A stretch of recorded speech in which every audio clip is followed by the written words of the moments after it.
Muy buenas, bienvenidos a todos a ese tema de desarrollo general de un plan de investigación. Vamos a explicar básicamente que este desarrollo general, lo que comúnmente la gente conoce como protocolo de investigación, tiene su origen básicamente en el método científico. El método científico es igualmente aplicable para un matemático que para un químico, un geólogo o un médico. El hecho es que nosotros vamos a tener una serie de particularidades que son las que vamos a detallar en lo que sigue y que nos van a permitir, de alguna manera, eh, realizarlo en el área de la biomedicina. Kerlinger decía, y lo definió en el 73, como aquel método que permitía que la relación entre las variables, es decir, las hipótesis, se refutaran o se demostraran siguiendo una metodología sistemática, controlada, empírica, pero sobre todo que se pudiera reproducir. La reproducibilidad de un experimento es básica para que tengamos método científico, si no estaríamos en el terreno básicamente de las pseudociencias. Entre las diferentes etapas de este método científico, partimos siempre de un conocimiento teórico e intentar situar la pregunta de investigación dentro del contexto del conocimiento actual, qué se sabe y qué no se sabe sobre el tema.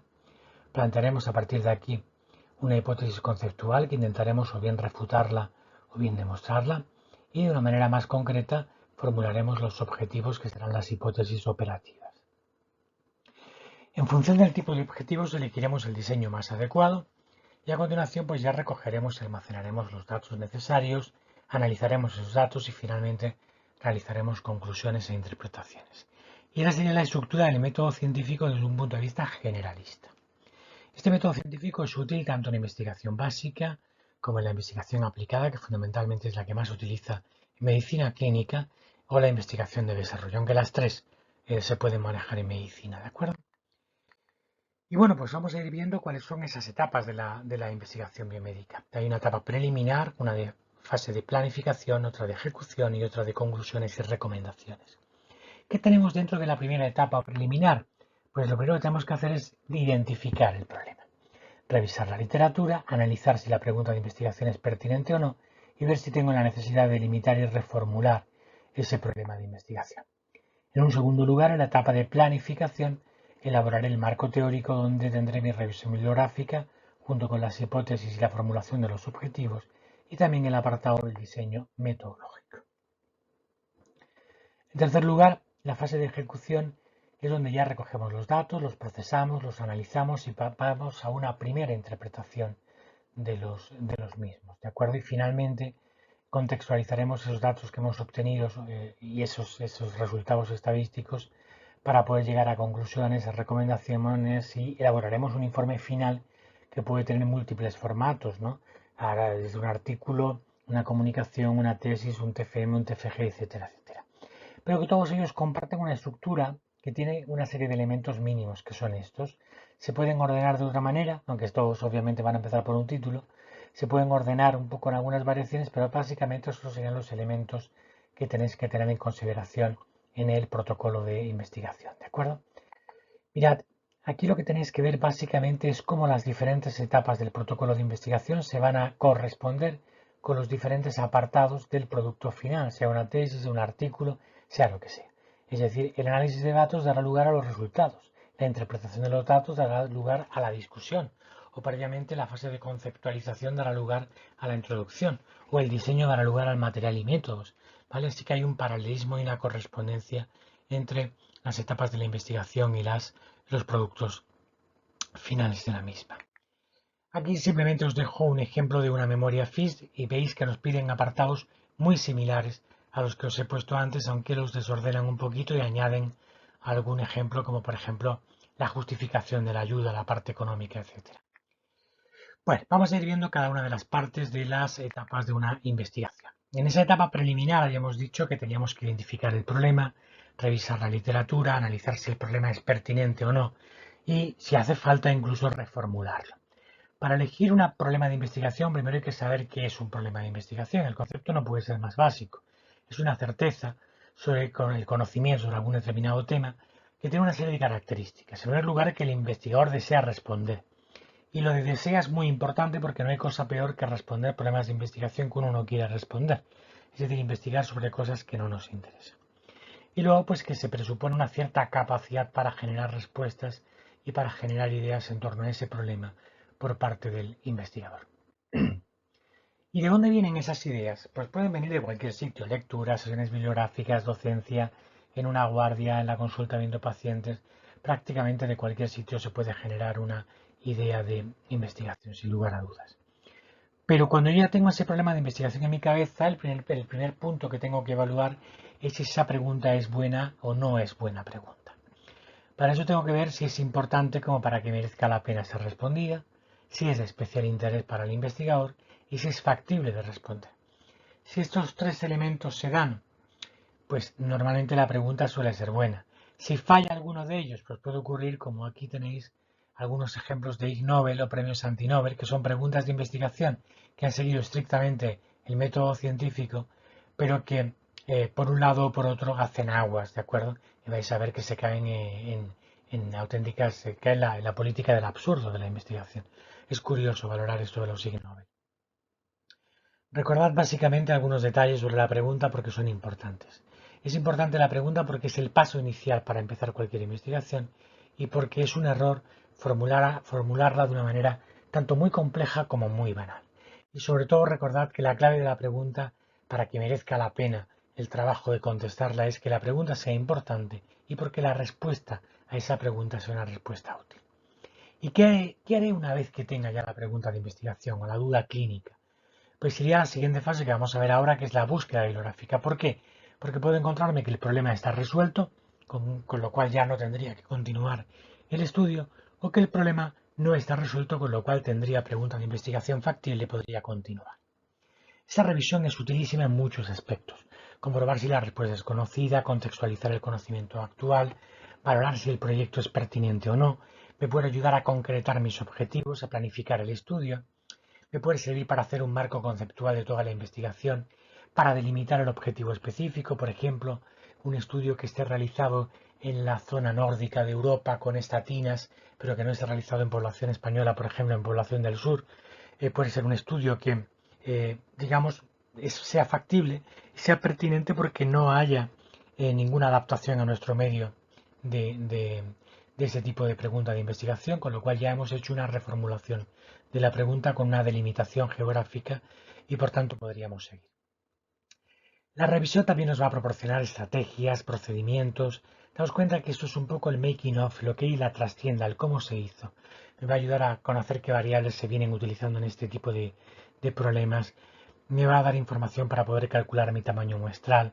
Me va a ayudar en la prevención de problemas porque puedo ver qué problemas han tenido otros y prever si yo los voy a tener, qué métodos estadísticos han seguido otros y si me interesa de alguna manera utilizar los mismos o imponer unos nuevos. Finalmente decir que la revisión bibliográfica al final, cuando se vuelve a revisar en una segunda fase de la literatura, sobre todo en la fase de la discusión, me va a ayudar para comparar mis propios resultados con los de estudios similares y a contribuir a valorar la validez externa de mi trabajo, es decir, cómo de extrapolable es esa pregunta a el medio externo. Tendré que evaluar también la pertinencia de la pregunta de investigación, viendo si es de interés, si es de actualidad, etc. Tendré que responder dos preguntas básicas para ver si es pertinente. ¿Qué necesidad voy a satisfacer con la pregunta? Eso es básico para ver si es pertinente o no. Y si los hallazgos se podrán generalizar, porque si no la pregunta será claramente no pertinente. En cuanto a la factibilidad, la revisión bibliográfica también me va a permitir ver si la voy a poder realizar en el tiempo previsto, si voy a tener los recursos necesarios, tanto económicos como recursos humanos, si la metodología que yo puedo utilizar es la adecuada o no. Es decir, el análisis de la pertinencia es fundamental y la revisión en ello es un elemento clave. Y finalmente delimitar y formular el problema, que os decía, es decir, definir del modo más exacto y más preciso posible el problema. Imaginaros, por ejemplo, el uso de las estatinas con la escala de riesgo de Framingham. Está hecha en población nórdica. Utilizar la escala de Framingham en la población española sobreestima claramente el riesgo. Por lo tanto, es muy pertinente la pregunta de investigación de utilizar una evaluación o creación de una escala de riesgo cardiovascular en población española, por ejemplo, como se hizo en Cataluña con la escala Regicor. Eso es una reformulación del problema. ¿Para qué? Para dar respuesta a una serie de preguntas que deben ser siempre claras, precisas, concretas y factibles. Bien, el siguiente paso sería la etapa de planificación, la segunda que hemos visto, ¿verdad? En la cual tenemos que incluir un marco teórico, el cual a su vez contiene el estado del arte, es decir, la revisión de la literatura con sus variables e hipótesis, los objetivos y también, por supuesto, el diseño metodológico. Ese marco teórico debe situar la cuestión, lo que se llama el status artis, es decir, qué es lo que se conoce, qué es lo que no se conoce sobre el problema de investigación que estamos abordando. Y los elementos que integran ese marco, como os decía, son los conocimientos, lo que la gente llama habitualmente la revisión, pero hay que añadirle además las variables y las hipótesis. En el marco teórico yo debo hacer una descripción general del problema, pero con un marco de referencia global y también con un marco contextual, es decir, adaptado a mi medio en el cual yo estoy trabajando. Debo hacer hincapié, y este es un elemento importante en el cual se falla con frecuencia, en las variables conceptuales más importantes que se manejan y de las relaciones que se establezcan entre esas variables, debo comenzar a formular las hipótesis. Por tanto, ¿qué tengo que hacer en la fase de marco teórico? Una síntesis conceptual de qué investigaciones se han hecho hasta la fecha. Tengo que limitar el área de estudio, que equivale a reformular, si hace falta, la pregunta de investigación, y detectar cuáles son los principales aspectos a investigar a través de las variables y las relaciones entre esas variables que son las hipótesis. Para ello tengo que formular objetivos, que son los conocimientos concretos que quiero obtener, ¿de acuerdo? Y esos objetivos deben ser explícitos y deben tener algunas características, como os pongo aquí, muy básicas, ¿no? Es decir, el objetivo debe ir dirigido al problema de investigación de manera nuclear, no valerse por las ramas, debe ser claro, debe ser preciso, debe ser medible sobre todo, y luego deben estar ordenados. Debe estar primero el objetivo principal o genérico y después los secundarios y o los específicos. Hay una forma de redactar los objetivos, que es la que definió también Marx, el mismo del método científico, que es utilizar tres conceptos. El factor de estudio, es decir, las variables explicativas, lo que llamamos las covariables o variables independientes. El criterio de evaluación o de respuesta o variable dependiente, es decir, la variable que yo intento predecir. Y la población de estudio. Imaginaros que yo quiero establecer la relación entre el cáncer de pulmón y el humo del tabaco, el tiempo de exposición, la exposición al asbesto, la edad, el sexo y la dislipemia. Todas estas variables que yo quiero ver cómo se asocian al resultado, que sería cáncer de pulmón, serían las variables independientes o covariables, ¿de acuerdo? Las explicativas. La variable de evaluación o de respuesta es el desarrollo o no de cáncer de pulmón. Y la población de estudio la que definamos. Entonces Marx decía de utilizar esto que os pongo aquí en verde, que es evaluar o estudiar o determinar, siempre un verbo transitivo en infinitivo, ¿de acuerdo? La relación entre las variables independientes, las explicativas y el criterio de evaluación o respuesta, la variable que yo pretendo determinar en una población determinada.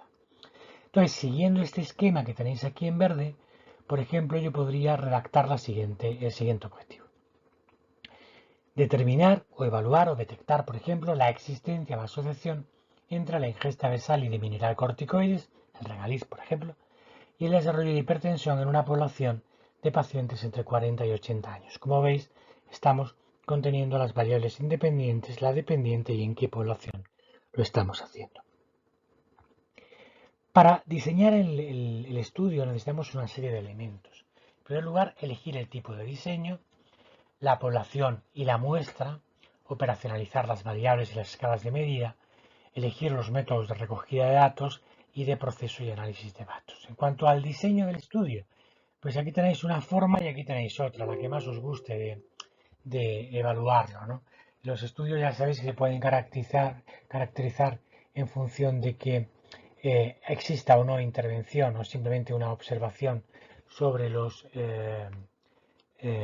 pacientes en estudios observacionales descriptivos u observacionales analíticos, como son los estudios de cohortes o de caso controles.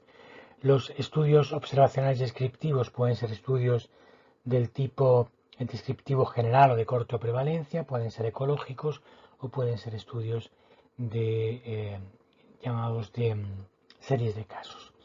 Y los observacionales analíticos pueden ser, si yo parto del factor de exposición y me dirijo hacia el desarrollo de un evento, hacia la enfermedad, estudios de cohortes, o si parto de la enfermedad y estudio los factores de riesgo, pues ya van a ser estudios de carácter tipo caso control. Todo esto lo vais a ver en el apartado de estadística de epidemiología del curso, ¿de acuerdo?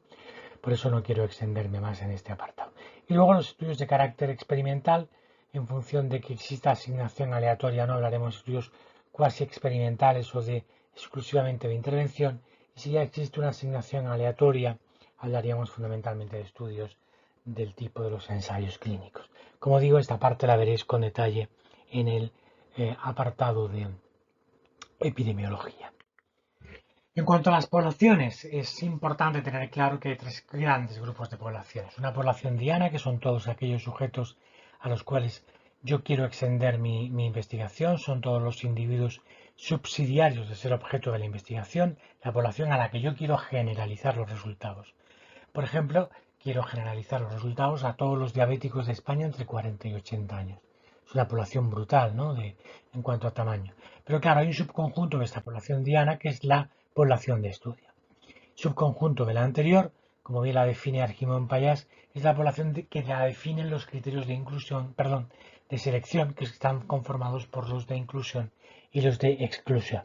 Es decir, cuando yo delimito mediante los criterios esta población de estudio, voy a tener ya una población un poquito más pequeña, que es un subconjunto de la anterior, definida por esos criterios de inclusión y de exclusión. Ya aquí tendría, por ejemplo, todos los pacientes diabéticos de Almería entre 40 y 80 años diagnosticados en el periodo 21-23. Porque he metido como criterio de inclusión que sean de Almería, como criterio de inclusión también que sean, por ejemplo, del periodo 21-23, ¿de acuerdo?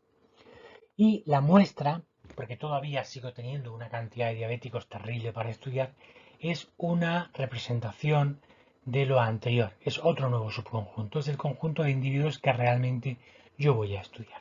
Esa muestra tiene que estar lo suficientemente homogénea como para que sea representativa de lo anterior, es decir, no tiene que ser muy distinta de la población diana. Y a su vez, esperemos que esa población diana tampoco sea distinta de la población de estudio. Imaginemos que hemos hecho el cálculo y nos han salido 250 pacientes de muestra, pues ya tendría 250 pacientes diabéticos seleccionados aleatoriamente de Almería entre 40 y 80 años y diagnosticados en el periodo 21-23.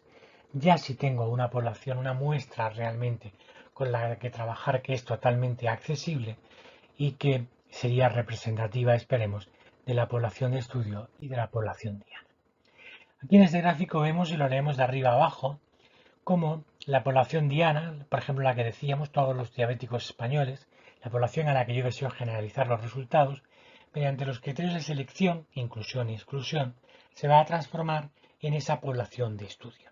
Y luego, mediante un procedimiento de muestreo, deseablemente aleatorio, se va a transformar en la muestra, que es la que los sujetos que yo realmente voy a estudiar en la fase final. Ahora bien, tanto en cuanto que los individuos que yo estudio, los de mi muestra, sean representativos de la población de estudio, diré que el trabajo tiene validez interna. Y tanto en cuanto que los individuos de la población de estudio se parezcan y los resultados sean extrapolables a los de la población diana, diré que el estudio tiene validez externa. Ese muestreo, como os decía, hay que procurar siempre que sea un aleatorio, ¿de acuerdo? Bueno, hay muestreos por conveniencia, que a veces no hay más remedio que utilizarlos, consecutivos, etcétera, pero siempre dentro de los probabilísticos cualquiera de ellos es mejor que un muestreo de carácter no probabilístico. Aquí os dejo algunas diapositivas para que las leáis con tranquilidad, pero que no vamos a detallar mucho. En cuanto a los criterios de inclusión y exclusión, simplemente recordaros que lo más importante de eso es que los criterios de exclusión no son los contrarios, los complementarios a los de inclusión. Es un error relativamente frecuente, ¿de acuerdo? Recordad en cuanto al ámbito del estudio que debe quedar perfectamente definido, no solamente por un lugar en el espacio, es decir, por un ámbito geográfico, sino por un ámbito temporal, un periodo de estudio, y por una muestra concreta, que es la que vamos a estudiar.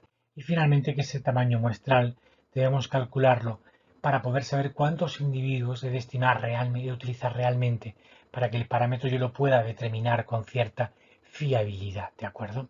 Y recordaros que un número excesivo de muestra hace que el estudio sea más caro, incluso puede ser poco ético si ese número excesivo cae en el brazo, por ejemplo, de no tratamiento o un ensayo clínico, y que un número escaso de muestras es un problema siempre, porque puede no encontrar las diferencias entre los grupos o porque puedo llegar a conclusiones totalmente incorrectas por una falta de precisión en las estimaciones. Bien, otro de los apartados que tenemos que tratar con detalle en la parte final de la elaboración del protocolo son las limitaciones y los sesgos. Es decir, tenemos que dejar muy claro cuáles son los posibles sesgos y si hemos tomado alguna medida para minimizarlos, ¿de acuerdo? Los evaluadores suelen ver muy favorablemente que se hayan considerado medidas para controlar los sesgos. Recordad que los sesgos de selección y de información, una vez que se cometen, prácticamente han destrozado el trabajo. El único sesgo que se puede controlar en la fase de análisis es el sesgo de confusión. Y se puede hacer con un análisis multivariante y nos permitiría un cierto control del mismo.